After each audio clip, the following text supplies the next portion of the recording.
মেয়ে। তুই কে? বললাম তো পুটি। তুমি কে? মাকে একটু ফোনটা দে তো। মা নেই, মারা গেছে।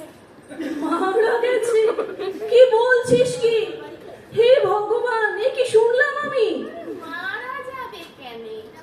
মারা বলছি অন্য ঘরে গেছে। ও তাই বল। শোন, তুই মনে হচ্ছে নতুন মেয়ে। আমার নাম নলিনী। আমরা আসছি। আমাদের ঘরদোর সব পরিষ্কার করে রাখিস।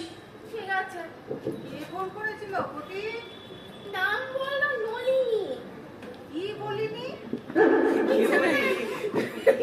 মনে হচ্ছে খুব বিপদ আসছে। আসছে? আসবই তো। ওলাটা সারাটা দিন জল ঘাটতেছে, দেখবার লোক নাই।